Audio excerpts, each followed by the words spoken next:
여러분 안녕하십니까? 시작해요 UEFN 웨비나의 이두구 교수입니다. 지난 한 주 재미있게 잘 보내셨는지요? 지난주에는 우리가 데스런 게임을 제작해 보았는데 이번 3주차에는 몬스터와 싸우는 전투 게임을 제작해 보겠습니다. 이번 주에는 무기를 사용해 몬스터를 처치하고 새로운 방으로 순간 이동해 보스와 싸우는 전투 게임을 한번 기획해 보았습니다. 그러면 강의를 시작하기 전에 앞서 이번 3주차에서 다룰 내용을 간략하게 정리해 드리겠습니다.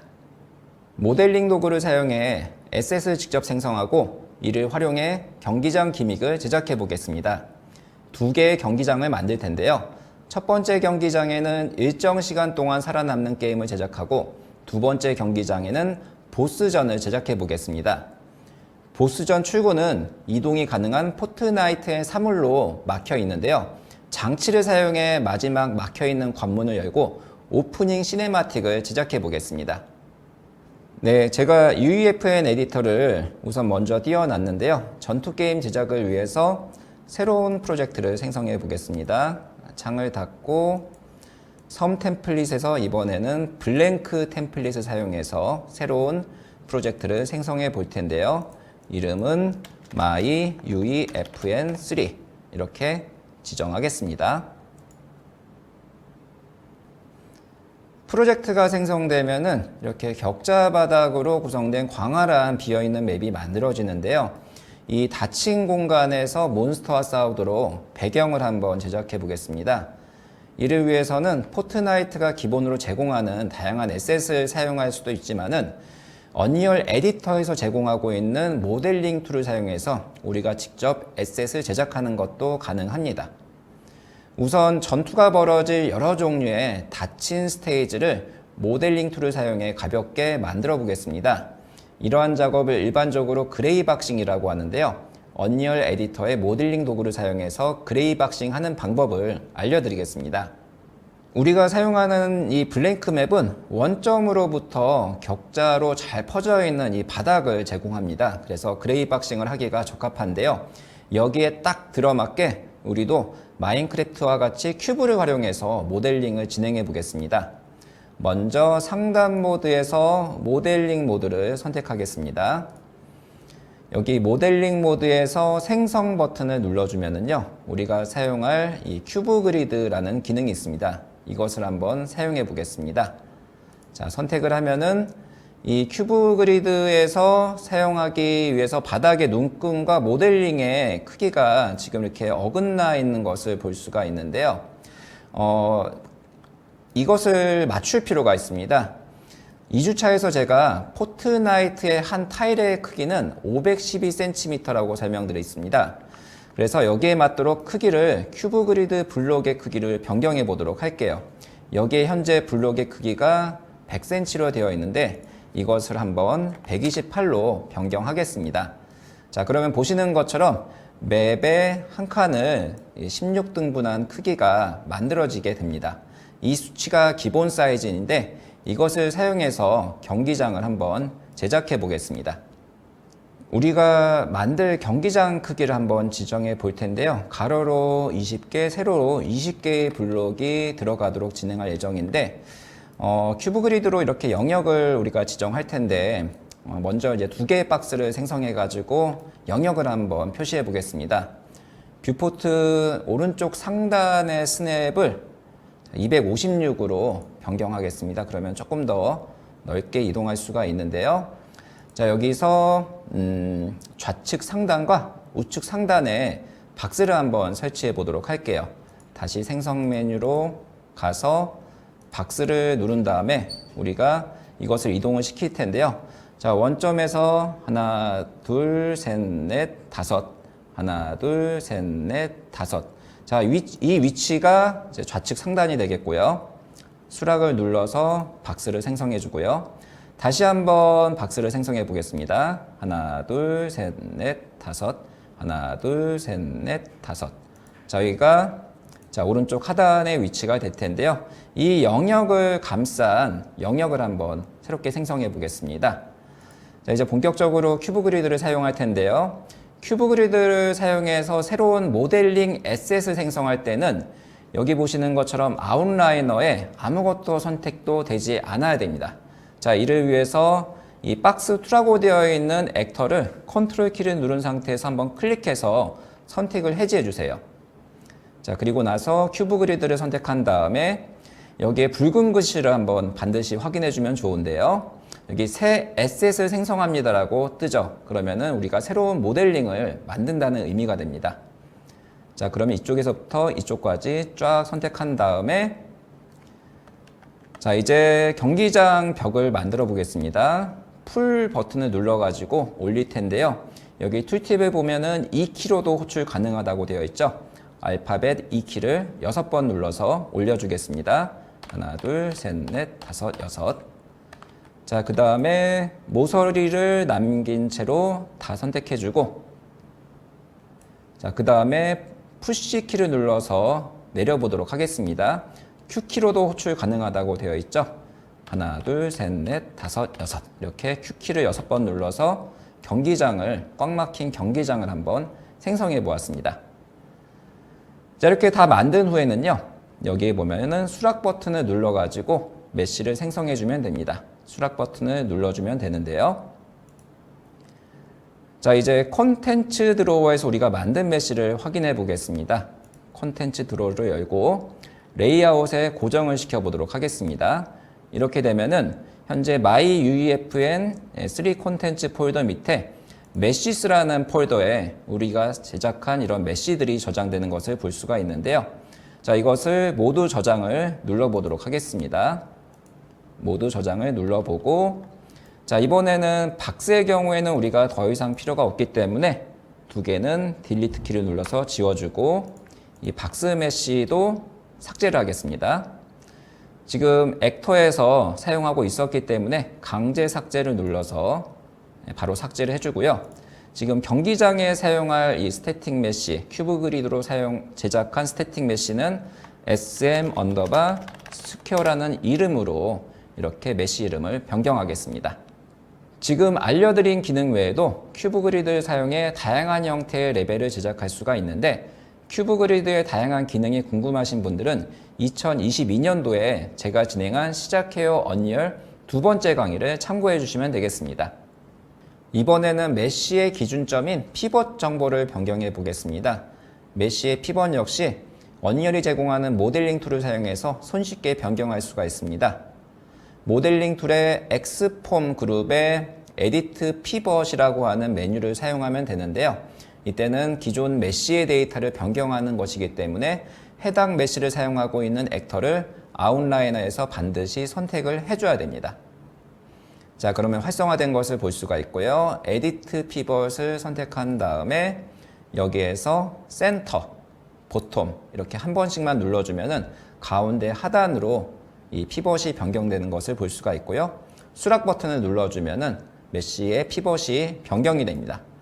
자, 그리고 나서 이 트랜스폼의 리셋 버튼을 한번 눌러주면은 원점에 이 큐브 그리드로 사용한 경기장 메쉬가 이동을 하게 됩니다. 이제 모델링 모드를 끄고 선택 모드로 옮겨서 레벨 작업을 진행하도록 하겠습니다. 이렇게 제작한 스테이지에는 이제 머티리얼을 한번 적용해 보겠습니다. 우리가 머티리얼을 직접 제작할 수도 있지만은 콘텐츠 브라우저에서 여기 포트나이트 폴더에 다양한 머티리얼들을 제공하고 있습니다. 여기에 보면은 포트나이트 기본에 심플 컬러스라고 되어 있는 이 폴더 안에 다양한 머티리얼들이 들어가 있는 것을 볼 수가 있는데요. 자, 이 중에서 제가 보라색을 하나 드래그해서 배치해 보도록 하겠습니다. 조금 더 연한 보라색으로 바꾸겠습니다. 자, 이렇게 해서 골라서 액터에 드래그 하면은 바로 이 머티리얼이 적용이 되는데요. 이렇게 해서 하나의 기본적인 경기장을 만들었고, 저는 이것을 스테이지 1이라고 이름을 짓도록 하겠습니다. 이 경기장의 위치에서 이 X축 방향으로 10칸에 해당하는 2560 위치에 새로운 경기장을 배치해 보겠습니다. 그렇게 되면은 이어진 경기장 레벨을 만들 수가 있을 텐데요. 이 스테이지 1 액터를 컨트롤 D키를 눌러서 한번 복제하겠습니다. 컨트롤 D키를 눌러서 복제하면은 스테이지 2가 나오는데요. 자, 이것을 한번 이동을 시켜 보겠습니다. 스냅이 지금 256으로 지정이 되어 있기 때문에 이렇게 10칸만 이동하면은 이어진 경기장을 바로 만들 수가 있습니다. 그런데 이렇게 모든 수치가 딱 맞게 레벨이 구성되는 경우는 많지가 않습니다. 그래서 일반적으로는 언리얼 엔진의 스태틱 메시가 제공하는 소켓 기능을 사용해서 체계적으로 레벨을 확장합니다. 이번에는 스태틱 메시 에디터에 소켓을 한번 만들어 보겠습니다. 메시스 폴더로 가서 스태틱 메시를 더블 클릭해서 연 다음에 자, 여기 전체적인 메시가 보일 텐데요. 자, 여기 소켓 매니저로 가서 소켓을 한번 생성해 보겠습니다. 자, 플러스 버튼을 눌러주고 여기에다 이름을 플러스 X라고 기입하겠습니다. 자, 그리고 나서 소켓의 위치를 2560으로 이렇게 지정을 하겠습니다. 이렇게 소켓을 생성을 하고 저장을 누른 다음에요. 다시 돌아가겠습니다. 자, 이번에는 스테이지 2가 다른 곳에 있다고 가정을 해보고 자, 이 위치에 정확하게 이동할 수 있는 방법을 한번 살펴볼 텐데요. 스테이지 2를 스테이지 1으로 드래그해서 배치를 하면은 이렇게 보이는 것처럼 소켓이 등장을 하게 됩니다. 여기서 앞서서 우리가 제작한 플러스 X를 선택한 다음에 그 다음에 트랜스폼 값을 리셋을 시켜주면은요, 이렇게 바로 다음 위치에 스테이지를 생성할 수가 있게 됩니다. 자, 그리고 나서 다시 드래그해서 빼주면은 이어진 두 개의 경기장을 손쉽게 만들 수가 있습니다.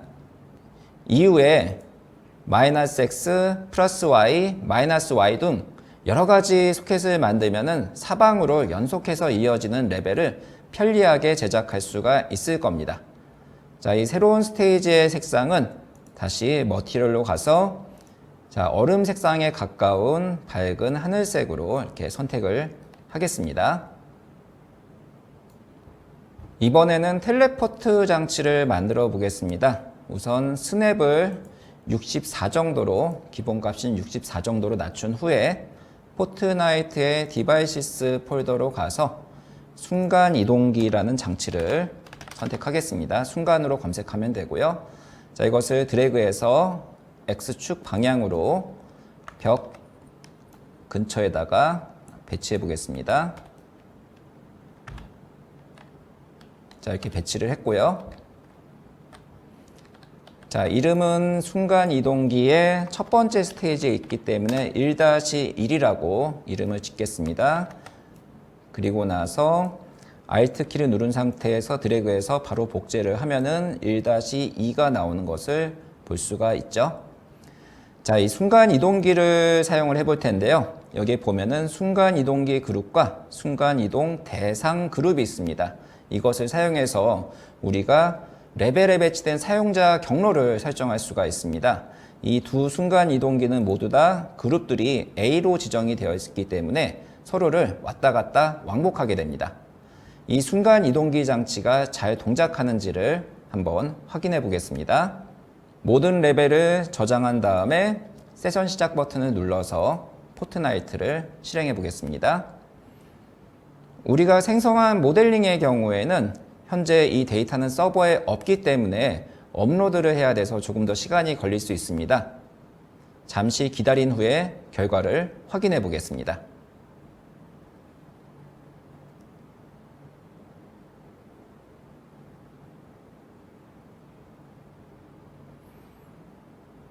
자, 우리가 제작한 모델링이 잘 적용된 것을 확인할 수가 있고 이제 순간 이동기로 들어가서 자, 이렇게 다음 경기장, 이전 경기장으로 잘 왔다 갔다 한 것을 확인할 수가 있습니다.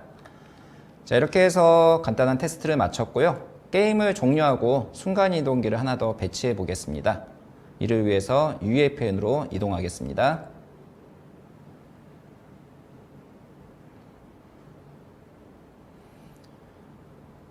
이번에는 순간 이동기 1-2를 Alt 키를 눌러서 드래그를 한 다음에 다시 이쪽으로 반대쪽으로 배치를 하고 위치를 조금 조정하겠습니다. 그래서 전체적으로 보면은 1번, 2번, 3번 이렇게 배치된 것을 볼 수가 있는데요. 첫 번째 순간 이동기의 그룹을 A로 지정합니다. 그리고 대상 그룹을 B로 지정하겠습니다. 그럼 A는 B로 설정된 순간 이동기로 이동을 할 텐데요. 자, 이것을 위해서 두 번째 순간 이동기의 그룹을 B로 설정을 하고, 자, 이것의 대상 그룹은 C로 설정하겠습니다. 그리고 나서 3번에는 C를 설정하고, 그 다음에 대상 그룹을 none으로 설정하게 되면은 이 3번 이동기에는 더 이상 텔레포트를 하지 못하게 됩니다. 자, 이렇게 되면은 1번, 2번, 3번을 순환하는 경로를 만들 수가 있는데요. 한번 플레이 버튼을 눌러서 테스트해 보겠습니다.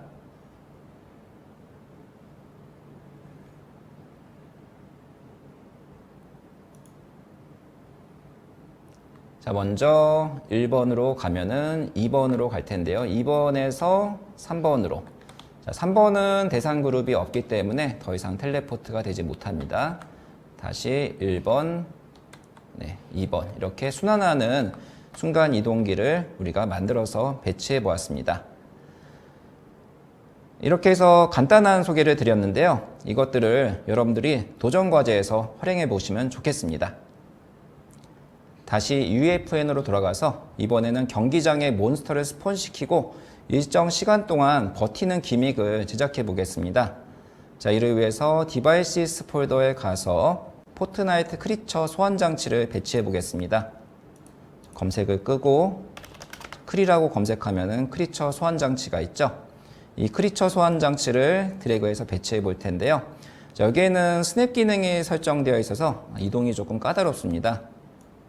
그래서 2022년도에 제가 진행했던 시작해요 언리얼 행사에서 알려드렸던 계층 구조를 사용해서 이 크리처 소환 장치의 트랜스폼을 지정해 보겠습니다.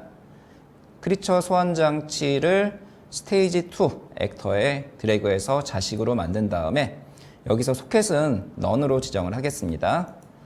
자, 그리고 나서 이것의 트랜스폼을 리셋합니다.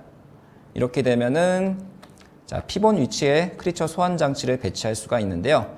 만약에 이렇게 다양한 액터들을 한꺼번에 움직이고 싶다면은 컨트롤 G키를 눌러서 그룹으로 묶어주면은 함께 움직일 수 있어서 편합니다. 만약에 그룹을 풀고 싶으면은 언그룹에 해당하는 Shift G키를 눌러주면은 다시 그룹이 풀리게 됩니다. 이제 크리처 소환 장치의 설정을 조정하겠습니다. 자, 크리처 소환 장치를 선택하면은 현재 7회 활성화 범위를 가지고 있는데 우리가 지정한 경기장은 거의 꽉 차 있는 것을 볼 수가 있고요. 그 다음에 4마리의 크리처가 설정되어 있습니다. 그래서 이 범위에 4마리가 등장하도록 설정되어 있는 겁니다. 이 몬스터의 종류는 다양하게 이렇게 우리가 지정할 수가 있는데요. 이번 강의의 컨셉은 약간 얼음 타입으로 한번 진행해 보겠습니다. 크리처 소환 장치에서 이 소환석 유형을 얼음 소환석으로 변경하고 크리처 유형도 얼음 무작위로 이렇게 변경하겠습니다. 이렇게 진행한 다음에 플레이 버튼을 눌러서 결과를 확인해 보겠습니다.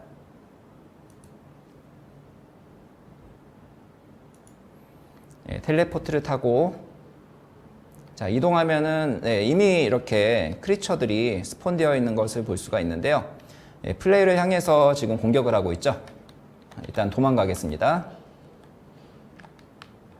자, 이러한 공간에서 30초 동안 버티면은 승리하도록 게임의 구조를 한번 만들어 보겠습니다. 게임을 종료하고 UFN으로 이동하겠습니다. 30초 후에 이 크리처 장치를 파괴를 해야 될 텐데요. 이를 위해서는 타이머 장치가 필요합니다. 눈에 잘 보이는 곳에 타이머 장치를 한번 배치하겠습니다. 타이머라고 검색하면은 타이머 장치가 있고요. 이것을 텔레포트 근처에다가 드래그해서 배치하겠습니다. 지금 글자가 이렇게 보이고 있는데 회전을 시키겠습니다.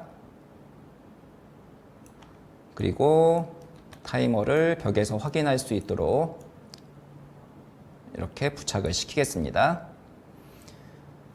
자, 타이머 장치의 옵션들을 살짝 변경해 보겠습니다. 타이머 장치에서 타이머 진행 중 텍스트라고 하는 설정이 있는데요. 여기서 텍스트는 스포너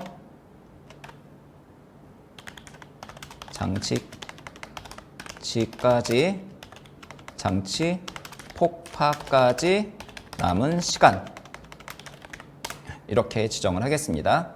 그리고 텍스트 스타일이 있는데요. 지난번하고 동일하게 설정을 하겠습니다. 굵게 주황색으로 변경을 하고요. 자, 여기서 눈여겨볼 부분은 이 옵션 중에 타이머 종료 시 성공이라는 옵션이 있습니다. 그래서 이 타이머의 카운트다운이 완료되면은 성공 이벤트가 발생한다. 이것을 꼭 알아두시면 좋겠고요. 자, 이 성공 이벤트를 사용해서 크리처 소환 장치를 폭파시키는 데 사용할 수가 있습니다. 이를 위해서 먼저 타이머를 활성화시켜야 될 텐데요. 자, 두 번째 순간 이동기의 이벤트를 적극적으로 한번 활용해 보겠습니다. 여기 두 번째 순간 이동기의 경우에는 텔레포트를 한 순간에 사용자가 더 이상 다시 도망가지 못하도록 사용 안함 옵션을 먼저 설정을 하겠습니다. 순간 이동기 두 번째에 온 텔레포티드, 즉 여기서 텔레포트가 된 순간에는 이제 더 이상 못 쓰도록 텔레포트가 될 때 사용을 안 하도록 이렇게 지정을 하고요. 이 텔레포티드 이벤트를 사용해 가지고 타이머 장치를 활성화시키도록 하겠습니다. 여기에서 시작에 동일하게 두 번째 순간 이동기에 온 텔레포티드 이벤트를 연결을 해주고요. 자, 그 다음에 크리처 소환 장치의 옵션을 설정하겠습니다. 자, 먼저 크리처 소환 장치의 고급 기능으로 가서 여기 무적 생성 패드라고 있죠. 이 소환 장치가 깨지지 않도록 오로지 타이머에 의해서만 깨지도록 이것을 활성화시켜 주도록 하고요. 그 다음에 하단에 보면은 생성장치 파괴와 크리처 처치가 있습니다. 이것을 모두 다 플러스 버튼을 눌러주고 타이머 장치의 온 석세스, 아까 타이머 종료 시 성공이라고 되어 있었죠. 타이머 장치의 온 석세스 이벤트에 이렇게 지정을 해주면은 이러면 타이머가 모두 끝나면은 크리처와 크리처 소환 장치가 모두 파괴될 겁니다. 자, 그리고 몇 가지 옵션을 추가로 설정할 텐데요. 여기 게임 시작 시 사용을 체크를 해제하고 여기 사용할 때 텔레포트가 우리가 텔레포트를 하면은 그때 이 스포너 장치가 스폰 시키도록 지정을 하고요. 타이머 장치의 시간을 60초에서 30초로 이렇게 변경하겠습니다. 자, 이렇게 수정한 후에 게임 시작 버튼을 눌러서 결과를 확인해 보겠습니다.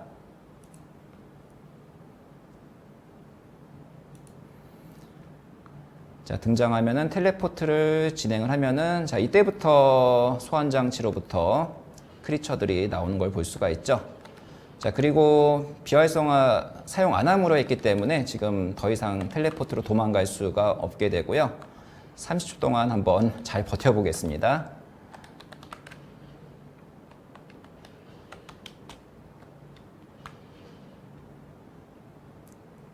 5, 4, 3, 2, 1. 자, 이렇게 30초가 지나면은 모두 다 폭파되는 것을 확인할 수가 있었습니다. 자, 이렇게 해서 소환 장치에 대한 테스트를 마무리했고요. 이번에는 크리처와 직접 싸울 수 있도록 무기 아이템을 한번 추가해 보겠습니다. 게임을 종료하고 UEFN으로 이동하겠습니다. 지난 시간에 사용한 아이템 생성 장치를 두 개를 배치해 보겠습니다. 아이템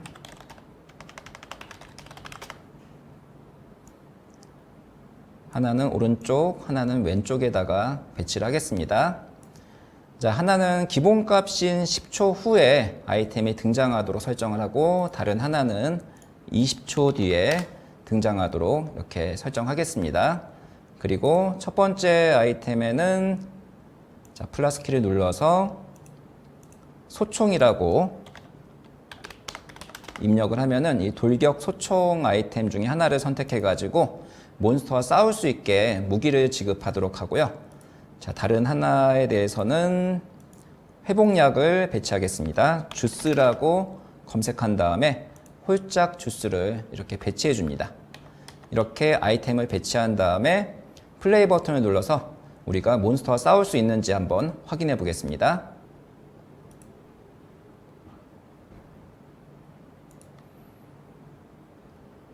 텔레포트해서 무기 장치를 우리가 확인할 수 있고 이제 10초 뒤에 무기가 등장을 할 텐데요. 사실 엄밀하게 하려면은 우리가 이제 무기 장치도 텔레포트 한 후에 10초가 발동되도록 이벤트 사용자 기능을 설정을 해줘야 됩니다. 바로 전에 제가 설명드렸으니까 여러분들이 잘 활용하실 거라 생각을 하고요. 자, 1번 키를 눌러서 장착한 후에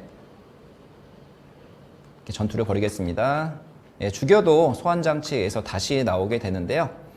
자, 30초가 지나서 폭파가 됐고 이번에는 주스를 마셔서 회복을 하겠습니다. 자, 이렇게 해서 자, 버티는 스테이지를 우리가 만들어 봤고요. 이번에는 이어서 보스전 스테이지를 한번 제작해 보겠습니다. 게임을 종료하고 UEFN으로 이동하겠습니다.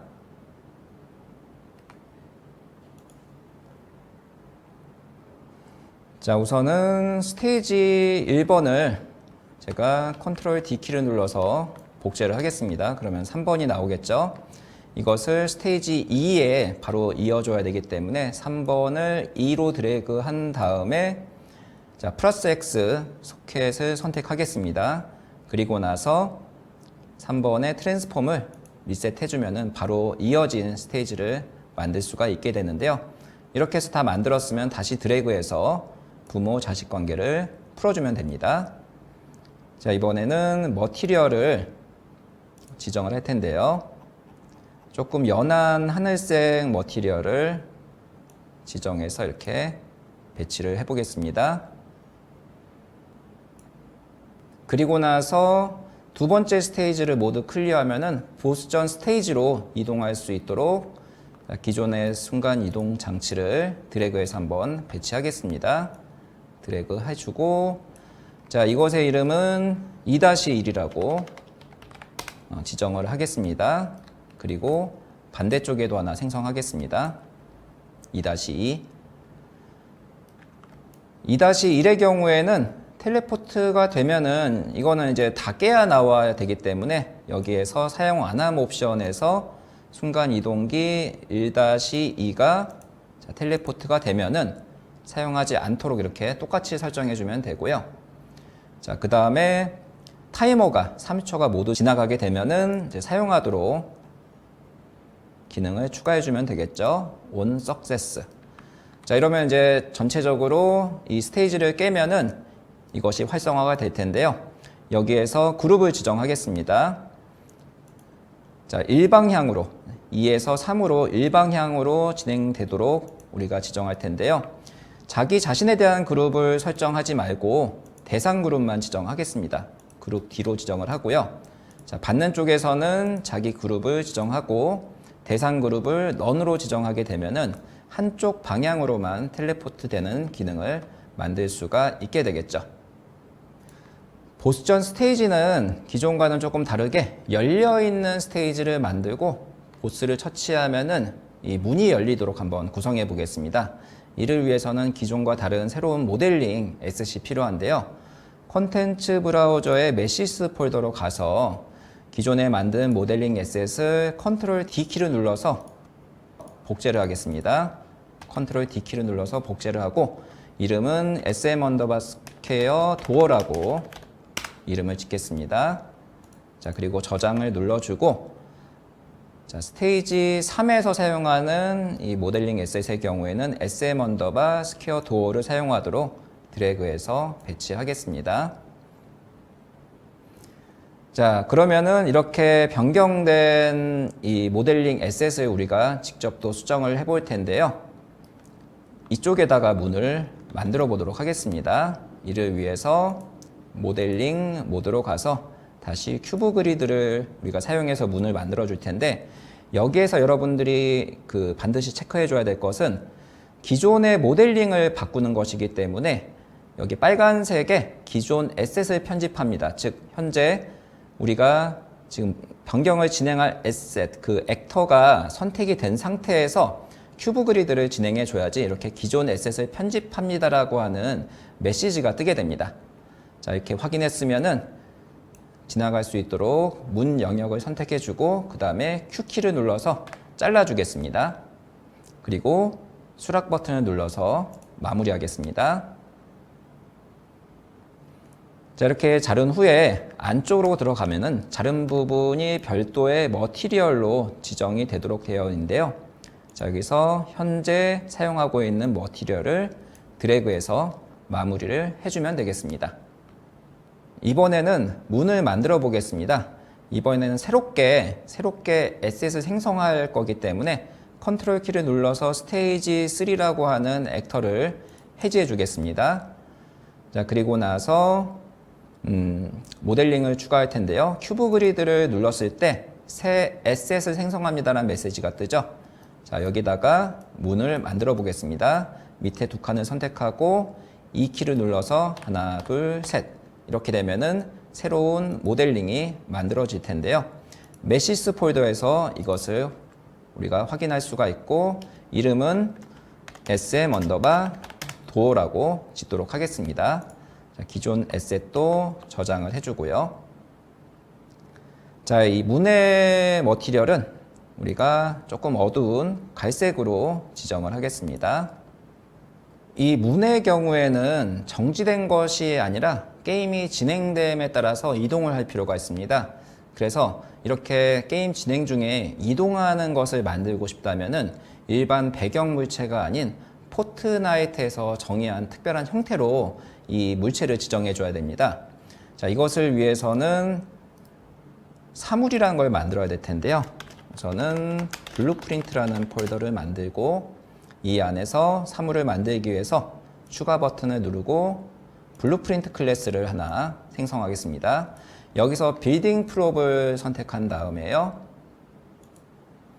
자, bp_door라고 이렇게 만들어서 더블 클릭해서 사물을 한번 만들어 보겠습니다.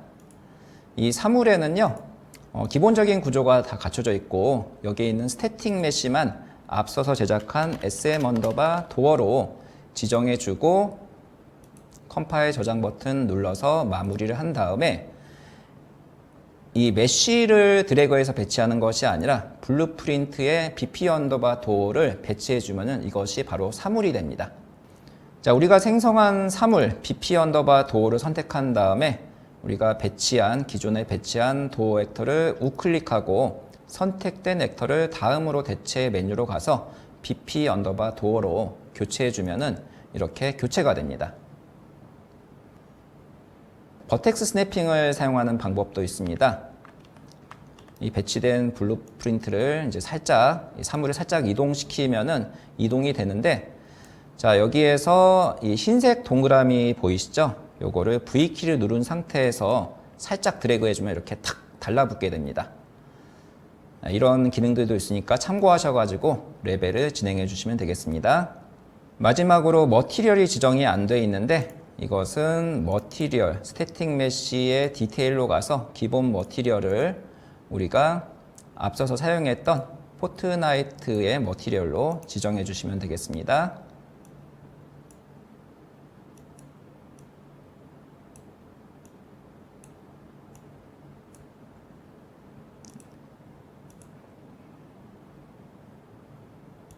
자, 기본 에셋의 머티리얼 변경한 후에 배치된 블루프린트로 가서 스태틱 메쉬에서 이 머티리얼을 기본 값으로 변경해 주면은 우리가 스태틱 메쉬에 적용한 머티리얼이 반영되는 것을 볼 수가 있습니다. 자, 이렇게 해서 사물을 제작한 후에 이것을 이동시키기 위해서 장치를 하나 배치를 할 텐데요. 포트나이트의 디바이시스 폴더로 가서 사물 이동기 장치라는 것을 한번 사용해 보겠습니다. 사물로 검색하면은 사물 이동기가 있는데요. 자, 이것을 배치를 하는데 이 사물 이동기를 배치할 때 여러분들이 주의할 점은 지금 우리가 배치한 사물과 겹치도록 이렇게 위치를 지정해 줘야 된다는 겁니다. 그리고 이 사물 이동기의 경우에는 잠깐 빼서 보여드리면은 이 화살표 방향이 있죠. 이쪽 방향으로 우리가 겹친 사물을 이동시키는 기능을 가지고 있기 때문에 이 화살표의 방향도 우리가 지정을 해줘야 됩니다. 그래서 우리가 특정 이벤트가 발생하면은 아래로 내려가도록 지정을 할 것이라서 회전을 주고 아래로 내리도록 방향을 지정한 다음에 W키를 눌러서 사물 이동기가 사물에 겹치도록 이렇게 배치를 시키겠습니다. 이제 사물 이동기의 옵션들을 설정을 할 텐데요. 여기서 거리는 현재 기본적으로 미터 단위로 설정된다고 되어 있죠. 20m면 너무 크기 때문에 4로 설정을 하고 속도는 2로 지정하겠습니다.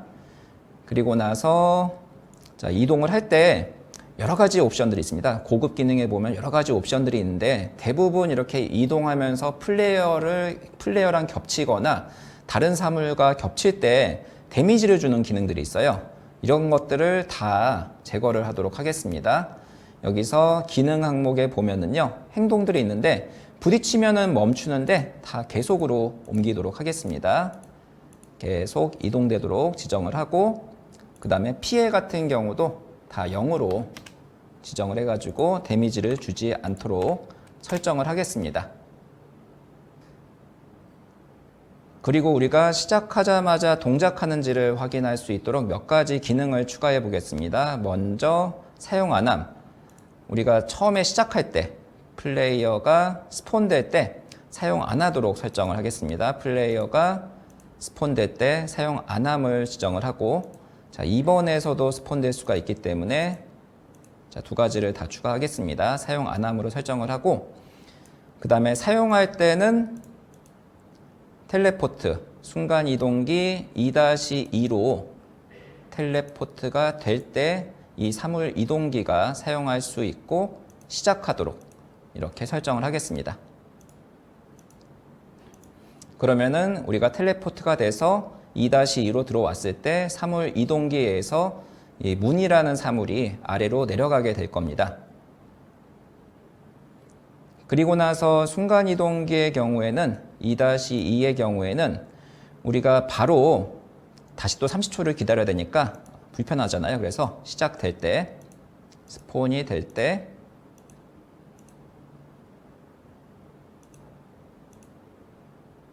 바로 이 2-2로 텔레포트 하도록 설정하겠습니다. 우리가 문이라고 하는 모델링을 새롭게 만들었기 때문에 이것을 테스트하려면은 그냥 게임 시작이 아닌 변경사항 푸시 버튼을 눌러서 모델링 정보를 서버에 올려준 후에 테스트를 할 수가 있습니다. 저장을 하고 푸시를 통해서 결과를 확인해 보겠습니다.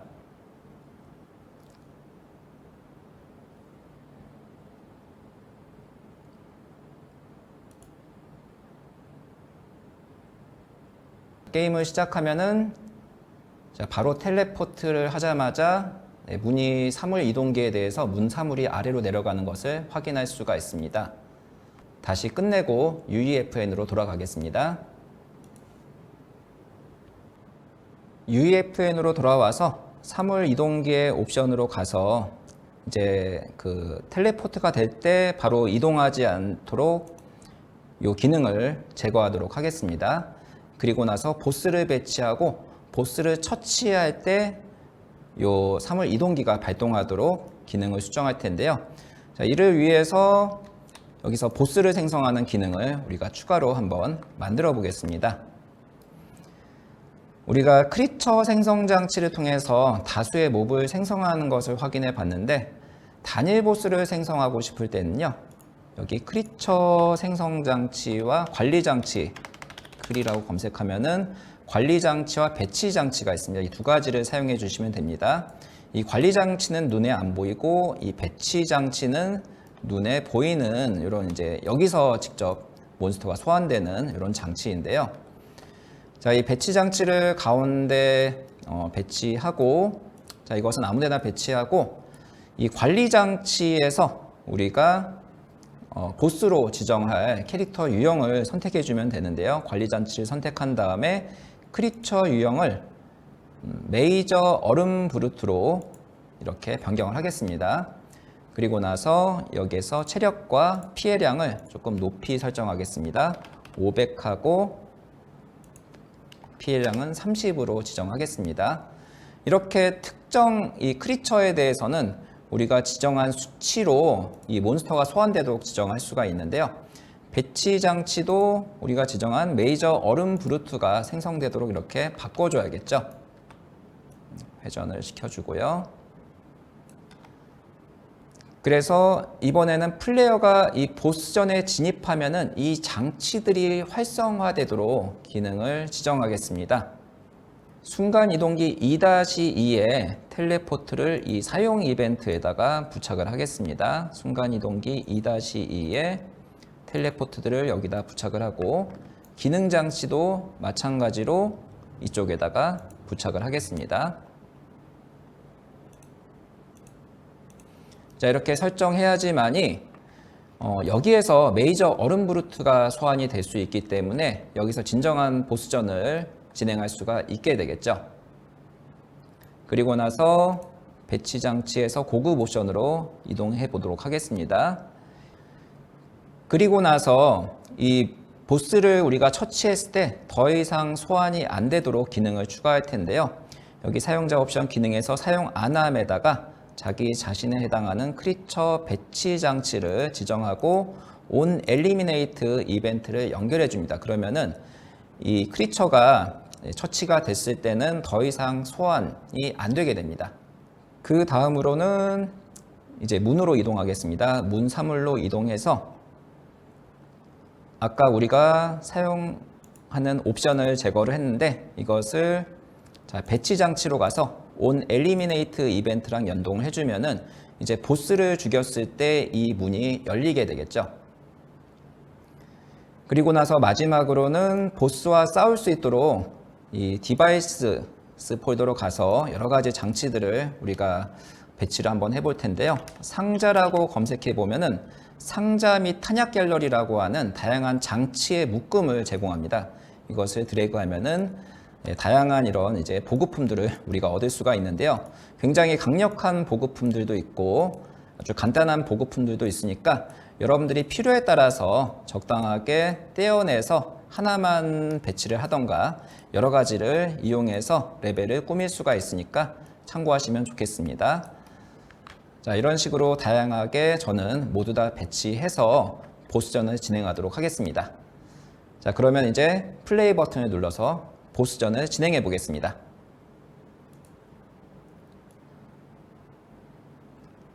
시작하자마자 텔레포트가 됐고 상자들을 볼 수가 있는데요. 자, 빨리 상자를 열어서 무기를 획득해 보겠습니다.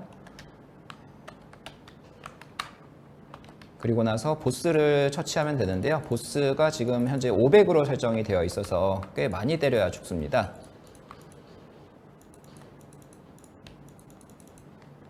이렇게 보스를 처치하면은 우리가 설계한 대로 자동으로 문이 열리는 것을 확인할 수가 있습니다. 이제 저 문으로 나가면은 게임이 종료되도록 한번 설정하겠습니다. 게임을 종료하고 UEFN으로 이동하겠습니다.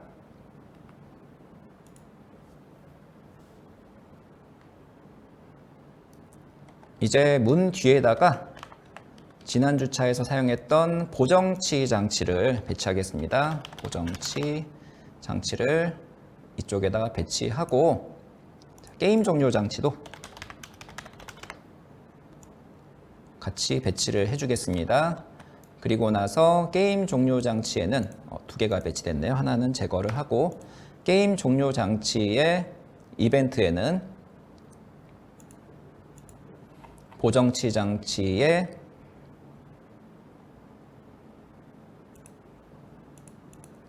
온 플레이어 엔터링 존 이벤트를 연결해서 이쪽으로 들어오면은 바로 게임이 종료되도록 우리가 설정을 하고요. 아일랜드 세팅으로 가서 자, 하단으로 쭉 내렸을 때 자, UI 설정에서 승자 표시 시간과 점수 표시 시간을 3초와 15초로 지정해서 기본적인 이 게임 세팅을 한번 마무리해 보겠습니다. 이렇게 해서 전투 게임 제작이 끝났는데요. 멋진 게임이 되기 위해서는 멋진 시네마틱 영상이 필요하기 마련이죠. 이를 위해서 에픽게임즈가 제공하는 팹 서비스를 활용해서 게임이 시작될 때 재생될 시네마틱을 간단하게 제작해 보겠습니다. 여기 상단에서 팹을 선택해 주셔서 창을 열면은 이 다양한 종류의 에셋들이 이렇게 등장을 하는데요. 무료로 제공하고 있는 인피니티 블레이드 에셋을 한번 활용해 보겠습니다. 인피니티라고 검색을 해보면은 이렇게 전체 에셋들이 묶여진 이제 팩의 형태로 무료로 제공하고 있습니다. 이것을 프로젝트로 불러드리겠습니다.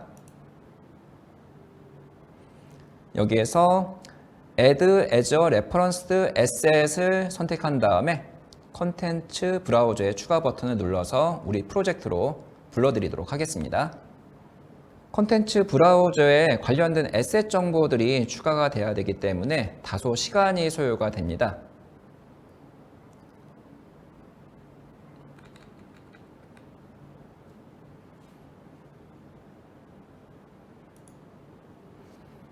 잠시 기다리면은 모든 컨텐츠가 로드됐다는 다이얼로그가 뜨면서 레퍼런스 콘텐츠라고 하는 새로운 폴더가 생성이 되는데요. 여기에 우리가 추가한 인피니티 블레이드 그래스 렌즈라고 하는 팩 에셋이 추가된 것을 볼 수가 있습니다. 필터를 꺼주고 보면은 이렇게 다양한 에셋들이 등장하는 것을 볼 수가 있는데요. 여기에서 썸네일들이 안 보여서 조금 불편한데요. 제가 썸네일들을 바로 로딩하는 방법을 잠시 팁을 알려드리겠습니다. 이 폴더를 선택한 다음에 다 스태틱 메시들이니까 스태틱 메시를 선택해 줍니다. 그럼 모든 스태틱 메시의 목록이 보여지게 되는데요. 여기에서 컨트롤 A를 눌러서 모든 것을 선택한 다음에 다른 폴더로 드래그하는 신용만 해주시면 됩니다. 그러니까 드래그해서 놓지 마시고요. 드래그하는 신용, 실제로 마우스는 떼지 마시고 이렇게 신용만 하고 다시 돌아서면은 이제 모든 썸네일들이 원래대로 업데이트된 것을 확인하실 수가 있습니다. 자, 이렇게 해서 팹의 준비가 완료되면은 우리가 이쪽 구역에다가 시네마틱 영상 제작을 위한 이런 씬을 간단하게 한번 배치를 해 보겠습니다. 먼저 여기 선택을 해 주신 다음에 지금 스태틱 메시만 현재 필터링이 걸려 있는 상태입니다. 플로우라고 검색을 해 주시고 여기서 플로어 블록 03을 드래그해서 배치해 보겠습니다. 자, 이 경우에는 우리가 상단 뷰에서 작업해 주는 게 조금 더 편할 수가 있는데요. 여기서 회전 2키를 누른 다음에 Alt 키를 눌러서 드래그 해주시면 이렇게 원판을 손쉽게 만들 수가 있습니다. Alt G 키를 눌러서 결과를 확인해 보겠습니다. 여기가 시네마틱을 재생할 무대가 되겠습니다. 자, 이번에는 스태츄라고 검색해서 석상을 한번 찾아보겠습니다. 자, 기반이 있는 석상을 한 가운데쯤에 배치를 하고 180도를 돌려보겠습니다. 자, 그리고 나서는 여러분들이 검색을 풀고 여기에서 자유롭게 폴더에 가서 여러 가지를 배치해 주시면 되는데요. 저는 이제 풀 위주로 한번 배치해 보겠습니다. 나뭇잎들도 있고요. 이런 풀들이 있습니다. 이런 풀들을 드래그해서 적당히만 배치해도 아주 예쁘게 씬이 만들어지더라고요. 바위들도 있는데 이런 경우에는 I키를 눌러서 스케일을 조금 줄인 다음에 배치해 주시고, 만약에 스케일이 원하는 그 스냅이 걸려 가지고 탁탁 끊어지는데 이 스냅 기능을 꺼주면은 원하는 대로 자유롭게 스케일을 우리가 I키를 눌러서 자유롭게 이렇게 조정할 수가 있습니다. 나물들도 몇 개 배치를 해주고, 네, 이렇게 해서 적당하게 우리가 그 드래그해서 우리가 시네마틱으로 사용할 씬을 간단하게 한번 배치해 보았습니다. 이제 배치가 완료되면은 다시 선택 모드로 가서 기본 라이트 에셋을 추가하겠습니다. 여기에서 렉트 라이트를 하나 추가해서 전체적인 조명을 설정할 수 있도록 지정하겠습니다. 석상을 비추도록 이렇게 조금 숙여주고 로컬 좌표계로 이동해서 빛을 배치해 보겠습니다. 이렇게 해서 기본 세팅이 마무리가 되면은 이제 시네마틱 샷을 생성해 보겠습니다. 필터를 다 꺼주고 폴더로 가서 시네마틱이라는 폴더를 하나 생성하겠습니다. 여기서 우클릭하고 시네마틱 폴더에 레벨 시퀀스 에셋을 생성해 주고 이름을 오프닝 샷이라고 짓도록 하겠습니다. 자, 이렇게 생성된 에셋을 더블 클릭하게 되면은 이렇게 시퀀서 창이 새롭게 생성이 되는데요. 이 시퀀서는 사물이나 메쉬, 이펙트 등 레벨에 배치된 다양한 에셋이나 카메라에 키프레임 작업을 통해 애니메이션을 줄 수 있는 기능으로 이를 사용하면 시네마틱 영상을 제작할 수 있습니다. 자, 이렇게 시퀀서 화면에서 툴바에 보면은 카메라 아이콘이 있습니다. 이것을 눌러주면은요, 이 씬에 설정할 우리가 시네마틱을 찍을 카메라, 씬의 카메라가 생성이 되고요. 현재 생성이 된 것을 확인할 수가 있는데요. 이것을 통해서 시네마틱이 만들어집니다. 여기 카메라 아이콘이 활성화되어 있는데 이것은 이제 파일럿 모드라고 해서 우리가 이것이 활성화되어 있는 상태에서 뷰포트에 이렇게 움직이면은 시네 카메라의 트랜스폼이 우리가 움직인 대로 따라서 이렇게 바뀌게 됩니다. 만약에 이것을 꺼주게 되면은 시네마틱 카메라의 아이콘은 이렇게 그대로 있는 상태에서 우리가 전체적인 씬을 둘러볼 수가 있게 되는데요. 자, 시네마틱 제작을 위해서 다시 파일럿 모드를 활성화하겠습니다. 그럼 다시 들어가게 되죠. 여기서 우리가 제작할 시네마틱은 왼쪽 상단에서 오른쪽 하단으로 서서히 이동하는 이런 카메라 움직임을 만들어 볼 텐데요. 자, 이를 위해서 먼저 화면의 이 모드를 시네마틱 뷰포트로 변경하겠습니다. 다시 파일럿 모드를 활성화시켜서 바꿔주면은 지금 현재 최종 화면이 보여질 이 모습으로 보여지게 되는데요. 이제 마우스 우클릭으로 ASDW 키를 눌러서 적당하게 위치를 조절하겠습니다. 자, 이렇게 해서 시작 위치를 정했다면은 그 다음에 우리가 해야 될 거는 0프레임에 가서 시작 트랜스폼을 지정하는 일입니다. 그래서 현재 프레임이 이렇게 중간에 있다면은 자, 앞으로 버튼을 한번 눌러서 0프레임으로 이동을 시켜 주시고요. 그 다음에 트랜스폼의 값을 이 동그라미를 눌러서 키를 지정해 주겠습니다. 자, 그리고 나서 이제 우측 하단으로 옮겨 볼 텐데요. 자, 이렇게 움직인다고 가정했을 때 이때는 마지막 프레임으로 가서 작업을 해줘야 됩니다. 이렇게 끝으로 간 다음에 트랜스폼을 잡아주고 트랜스폼의 키를 추가해 주면은 첫 번째 프레임의 키와 마지막 프레임의 키를 보관한 움직임이 만들어지게 되고 이것은 플레이 버튼을 통해서 우리가 확인할 수가 있습니다. 재생 버튼을 눌러서 확인해 보겠습니다.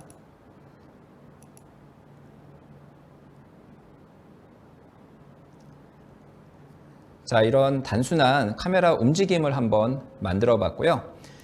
이 시네 카메라에 가면은 여러 가지 설정들이 있습니다. 포커스 세팅이라는 옵션이 있어가지고 초점이 안 맞을 경우에는 우리가 수동으로 어떤 특정한 액터의 포커싱을 맞출 수 있도록 설정하는 것도 가능합니다. 이렇게 해서 간단한 시네마틱을 한번 만들어 봤는데요. 우리가 팹을 통해서 새로운 에셋들을 추가했기 때문에 이렇게 제작한 시퀀스를 우리가 UEFN에서 재생하려면 별도의 장치가 필요합니다. 자, 그래서 콘텐츠 브라우저에 가서 포트나이트의 디바이시스로 가면은 시퀀서 재생 장치가 있습니다. 시네마틱 시퀀스 장치가 있어서 자, 이것을 다시 배치해 보겠습니다. 기본 뷰포트로 이동하면은 카메라가 리셋이 되는데요. 자, 이 장치의 경우에는 사실 게임에선 보이지 않기 때문에 어디에 배치해도 상관은 없습니다. 시네마틱 시퀀스 장치를 여기에 배치를 해주겠습니다. 자, 그리고 나서 이 장치의 옵션은 우리가 방금 전에 제작한 오프닝 샷을 설정해 주고요. 시작할 때 이것이 재생되도록 우리가 플레이 기능을 추가해 주면 되겠습니다. 그래서 플러스 버튼을 눌러서 시작할 때 동작하도록 스폰 패드랑 연결을 해주겠습니다.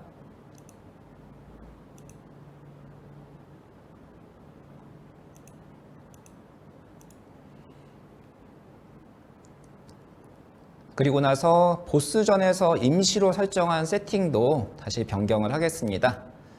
보스전 방으로 가서 시작하자마자 이 텔레포트로 이동하도록 우리가 설정을 했는데요. 순간이동기를 선택해 주시고 우리가 전에 설정했던 순간이동 이 기능들을 휴지통 버튼을 눌러 가지고 모두 제거해 주면은 이제 시작하자마자 이쪽으로 텔레포트하는 기능을 제거할 수가 있게 됩니다. 자, 이렇게 해서 게임 설정을 모두 다 마무리했고요. 우리가 그 팹을 통해서 새로운 에셋들을 추가했기 때문에 서버에 이걸 전달을 해줘야 됩니다. 그렇기 때문에 우리가 시네마틱이 잘 동작하는지 테스트하려면은 시작이 아닌 푸시 버튼을 눌러가지고 서버에 알려줘야 됩니다. 이 푸시 버튼을 눌러서 시퀀스가 잘 재생되는지 한번 확인해 보겠습니다.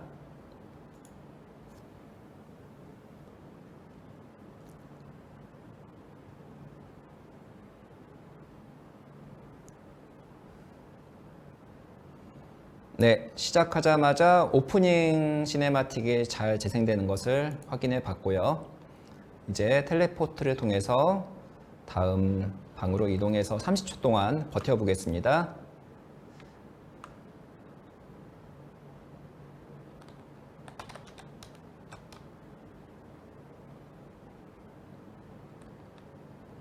자, 16초, 15초 남았고요.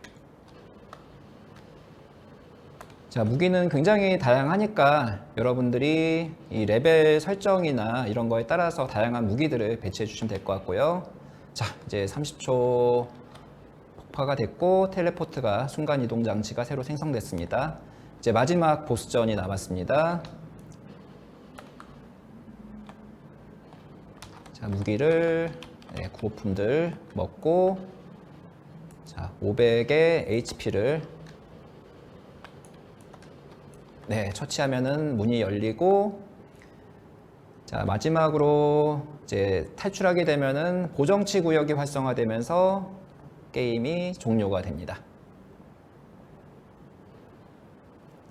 이렇게 해서 간단한 전투가 있는 게임을 한번 제작을 해보았습니다. 현재 영상에서는 시간 관계상 시퀀서의 고급 기능을 다루진 않았는데 UEFN과 언리얼 엔진 에디터의 시퀀서는 동일하고 그 활용법을 시작해요 언리얼 2023 행사에서 다뤘으니까 시퀀서를 활용해서 더욱 멋진 시네마틱 영상을 연출해보고 싶으신 분들은 시작해요 언리얼 2023 영상을 참고해 보시면 되겠습니다. 이것으로 이번 주 실습을 마치겠습니다. 이어서 Q&A 시간을 가지겠습니다.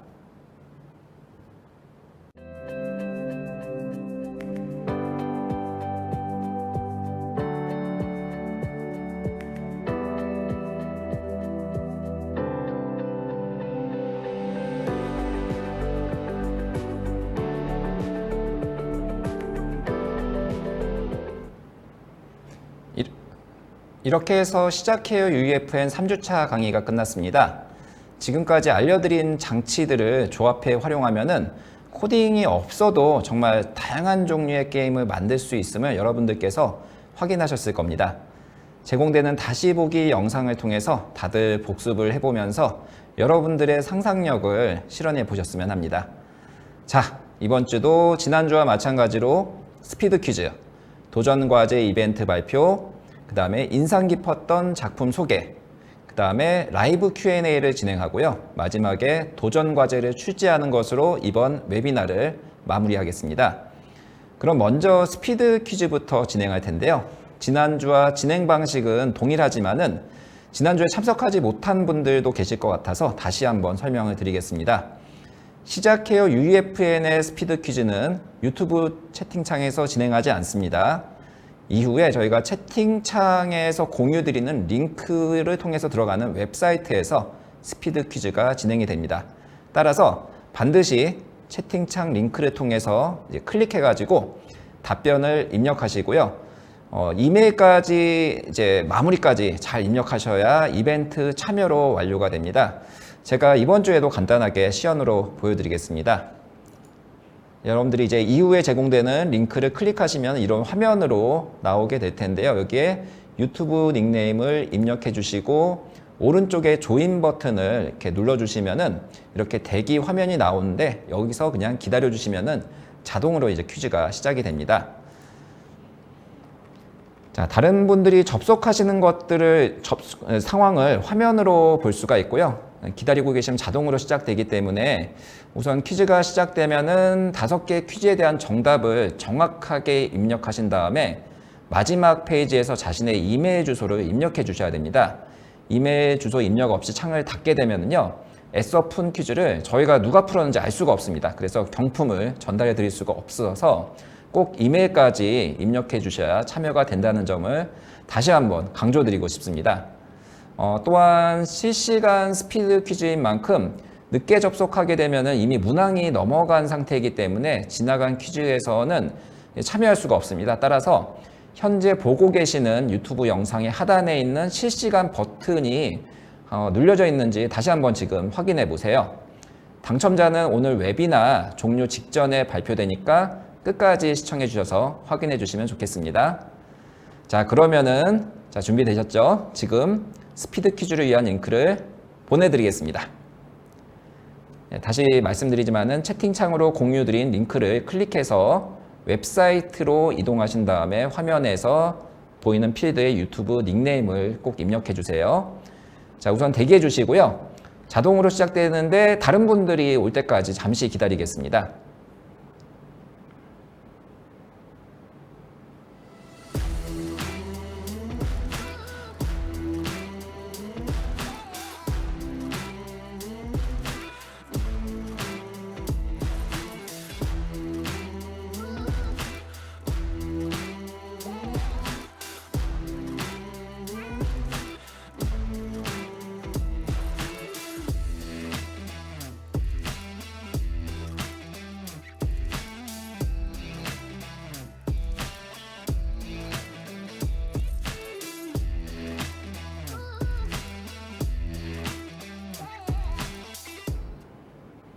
네, 많이들 들어오셨습니다. 지난주보다 더 많이 들어오신 것 같은데요. 이제 여기서 끊고 스피드 퀴즈를 시작하겠습니다.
네, 이렇게 해서 스피드 퀴즈가 드디어 끝났습니다.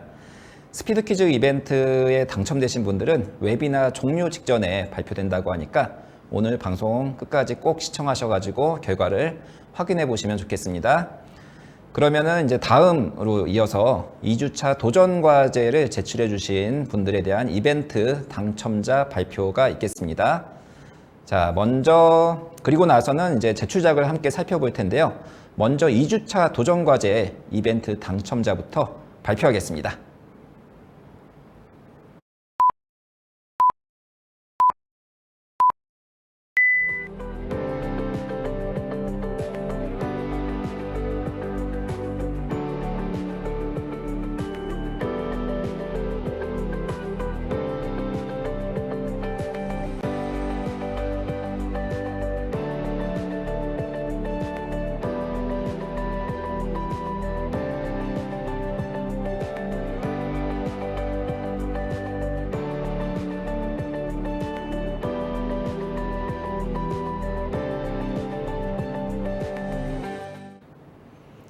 화면에 나온 도전과제 이벤트 당첨자 리스트는 오늘 웨비나 종료 후에 에픽 라운지 웹사이트에서도 확인할 수가 있습니다. 자, 나중에 이제 혹시라도 놓치신 분들은 확인해 주시고요. 그러면 다음으로 넘어가서 2주차 도전과 제작 중에서 제가 인상적으로 느꼈던 작품, 여러분들과 공유하면 좋을 작품들을 한번 소개해 드리도록 하겠습니다. 자, 첫 번째로 소개해드릴 도전 과제인데요. 데니님이 작업해주신 도전 과제입니다. 잠시 영상을 틀어보겠습니다. 네, 처음에는 이제 수업에서 배운 내용을 우선은 비슷하게 구현하는가 싶었는데 조금 돌려보겠습니다. 중간으로 가더니 정말 멋지게 이렇게 데스런 게임을 만들어 주셨어요. 네, 정말 높은 퀄리티로 만들어 주셨고, 자, 그 다음에 더 넘어가면은 저는 여기서 이제 끝날 줄 알았는데 아이템을 먹고 나서 자, 얼음 바닥을 구현한 것도 제가 알려드리지 않았는데 구현한 것도 굉장히 인상이 깊었고요. 자, 여기서 깜짝 놀라는 또 기믹이 등장하게 되더라고요. 여기 나이키 맵, 최근에 이제 에픽게임즈에서 나이키랑 같이 협업한 맵에서 등장하는 이 에어튜브를 사용해 가지고 다음 구역으로 넘어가는 굉장히 인상 깊었습니다. 네, 퍼블릭 코드가 나오면 정말 꼭 플레이해보고 싶은 맵이었습니다. 자, 다음으로 넘어가겠습니다. 자, 다음은 콜리님의 게임인데요. 요즘 포트나이트에서 이 사용자 맵에서 가장 핫한 맵을 꼽는다면은 온리업이라는 게임이 있습니다. 아마 여러분들 포트나이트 접속해 보시면은 에픽 선택에서 가장 먼저 아마 나와 있을 겁니다. 이 온리업 게임 같은 경우 지금 동접자도 상당한데요. 그것을 참고해 가지고 만들어 주신 것 같아요. 그래서 이 온리업이라는 게임의 컨셉은 데스런하고 좀 틀린데 계속해서 올라가야 됩니다. 일종의 플랫포머 게임인데 지금 여러분들 한번 확인해 보시면 좋을 것 같고요. 이 콜리님 같은 경우 굉장히 잘 만들어 줬습니다. 그래서 저도 개인적으로는 이 정도 퀄리티면 조금 더 보완해서 에픽의 픽에도 들 수 있지 않나 뭐 그런 생각을 잠시 해보긴 했었습니다. 네, 이 게임도 마찬가지로 퍼블릭 코드가 나오면 정말 꼭 해보고 싶은 게임입니다. 네, 그러면은 다음 도전 과제로 또 넘어가 보도록 하겠습니다. 세 번째인데요. 자, 둠 해머님의 작품인데요. 네, 이분 같은 경우도 처음에는 이제 비슷하게 작업을 해주셨는데 중간쯤에 갔을 때 제가 이번 주에 강의한 PVE 즉 몬스터랑 싸우는 게임을 이렇게 이미 구현을 해주셨어요. 제가 알려드리지도 않았는데 그래서 아마 직접 이것저것 이제 참고하셔가지고 만드신 것 같고요. 또 여러 가지 이제 몬스터를 처치하면은 그런 또 이제 보상을 얻고 다음 섬으로 넘어가는 이런 이제 구성을 만들어 주셨는데 아주 재미있게 잘 봤습니다. 네, 그러면은 다음 이제 넘어가겠습니다. 자, 다음에 소개해드릴 작품은 신나라님의 작품인데요. 엄밀히 말하면은 뭐 데스런 카테고리라고 봐야 되나? 이제 달리기 중심은 아니에요. 이제 잘못하면 죽는 건 맞는데 그건 아니긴 한데요. 보면은 이제 지난주에 제가 알려드렸던 이런 여러 가지 기믹들, 이제 퍼즐 요소에 조금 더 많이 가깝고요. 퍼즐에서 함정을 피해 다니는 형태로 구성해 주셨는데 굉장히 정성스럽게 잘 만들어졌어요. 여기도 그렇지만은 밑으로 내려가면은 나라면 정말 못 깰 만한 정말 어려운 레벨들을, 심도 있는 레벨들을 이렇게 정말 많이 만들어줬습니다. 그래서 좀 저희가 이것도 마찬가지로 한번 도전해보고 싶은 게임이었습니다. 그래서 인상 깊은 과제로 선정했고요. 자, 이제 마지막 도전 과제인데요. 자, 이 게임의 경우에는 새드카페님이 만들어 주셨는데 정말 처음 봤습니다. 정말 우리 도전 과제에서 퍼블릭 코드가 드디어 나왔습니다. 정말 다들 한 번씩 박수 쳐주시면 좋지 않을까 싶은데요. 그래서 저는 이걸 영상으로 보지 않고 코드를 입력해 가지고 직접 여기 들어가서 플레이를 했습니다. 그래서 이 게임 자체 정말 재밌고 제가 다 깨가지고 사실은 스샷을 이 게시물에 남기고 싶었는데 이 두 번째 체크포인트 너무 어렵게 만드셨더라고요. 그래서 거기서 계속 죽어가지고 아쉽게도 그 부분을 제가 달성하지 못했습니다. 아무튼 퍼블릭 코드를 직접 플레이해 보니까 느낌이 다르고 여러분들도 한번 플레이해 보시면 좋지 않을까 생각합니다. 자, 그래서 이렇게 5가지 게임을 골랐고요.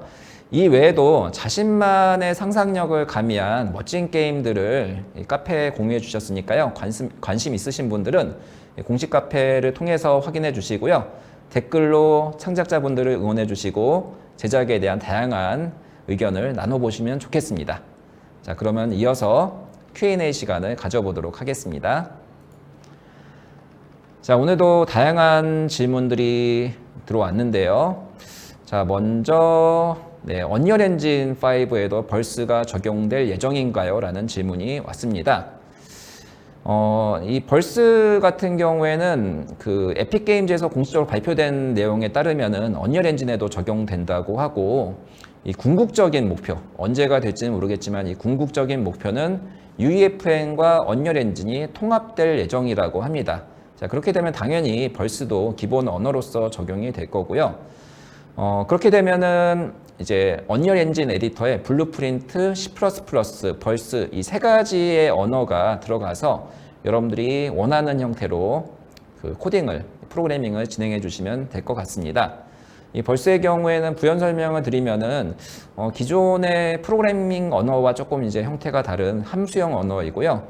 좀 이제 멀티플레이 서버 쪽에 좀 더 최적화된 동시성 프로그래밍을 가지는 이런 좀 기존 컨셉과는 좀 다른 언어입니다. 그래서 공식 튜토리얼을 통해서 미리미리 연습해 보시면 좋지 않을까 생각합니다.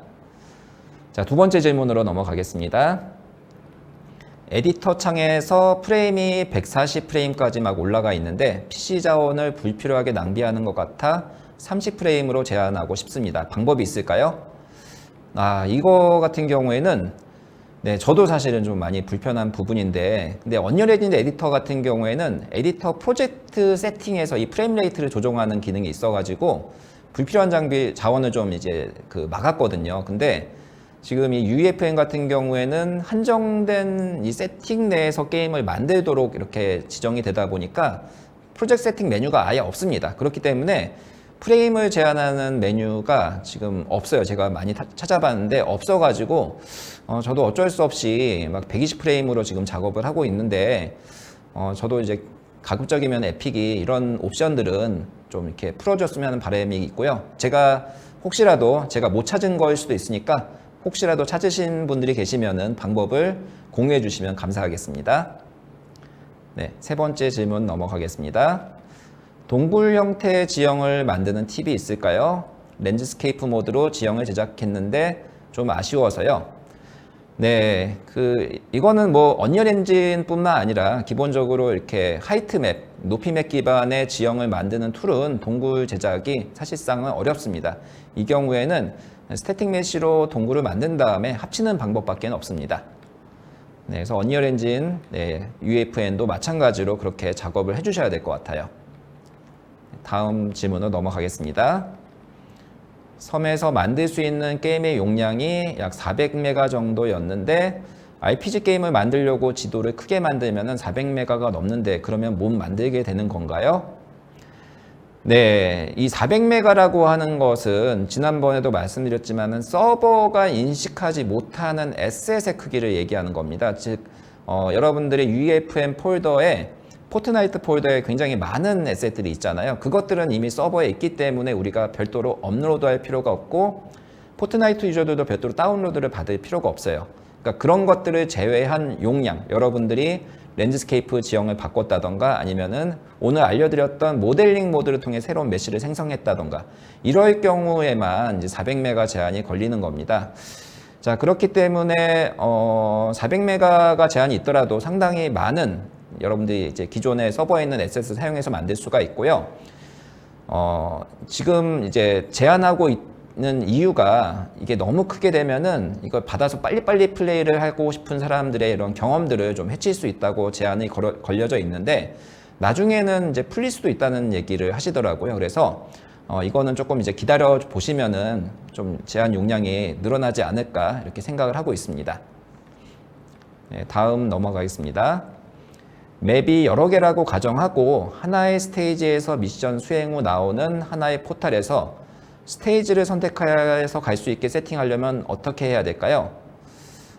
지금 대부분의 맵 같은 경우 지난주에 제가 이제 전체 맵 사이즈도 말씀을 드렸지만은 보통 이제 하나의 레벨에서 구역을 나눠서 이렇게 따로 제작을 하는 것이 일반적입니다. 막 맵을 건너뛰거나 언리얼 엔진처럼 막 스트리밍 레벨을 사용해 가지고 뭐 이렇게 심리스하게 레벨을 건너뛰고 이런 기능은 현재 UEFN에는 없어요. 그렇기 때문에 여러분들이 이제 구역을 잘 나누셔 가지고 컨셉에 맞게 제작하신 후에 오늘 알려드린 이제 순간이동 장치를 사용하셔 가지고 건너뛰게 하는 방법이 가장 좋지 않을까 싶습니다. 다음 질문으로 넘어가겠습니다. 여러 메쉬로 이루어진 건물 같은 것을 복사할 때 모두 선택해서 작업을 해야 돼서 불편한데 언리얼 에디터처럼 아웃라인에서 메쉬 액터를 그룹으로 만드는 기능은 UEFN에서 안 되나요? 안 되면 비슷한 기능이 있을까요? 네, 네, 그래서 제가 오늘 UEFN 이번 주 웨비나에 보시면은 그룹하고 언그룹하는 것에 대해서 설명을 드렸는데 이게 재미있는 게 UEFN에 그 메뉴가 없어요. 그래서 그룹을 안 된다고 생각하시는데 단축키는 먹습니다. 그렇기 때문에 오늘 영상 참고하셔가지고 그룹핑하는 단축키, 언그룹하는 단축키, 컨트롤 G, 시프트 G를 사용하셔가지고 레벨 제작을 하시는데 도움이 됐으면 좋겠습니다. 자, 그리고 나서 다음 질문 넘어가겠습니다. 보스전 만들 때 크리처 말고는 보스로 만들 수 없나요? 다른 캐릭터로요. 네, 지금 저 같은 경우는 이제 있는 거를 위주로 하다 보니까 기존에 사실 이제 메가브루트 같은 경우 보스라고 보기에는 좀 이렇게 작고 귀엽죠, 사실. 네. 그런데 UEFN과 같이 공개된 샘플 프로젝트 보면은 이미 거대 로봇 보스가 홍보 영상에 나오고 있잖아요. 그래서 분명히 이것은 저는 가능하다고 생각이 들고요. 이 방법에 대해서는 조금 더 이게 좀 명확해지면은 따로 알려드려야 될 것 같습니다. 네, 우선은 지금 기존에 있는 크리처 생성 장치를 가지고 연습을 해보시고 나중에 알려지면은 이렇게 변경하시면 되지 않을까 싶습니다. 자, 다음 질문 넘어가겠습니다.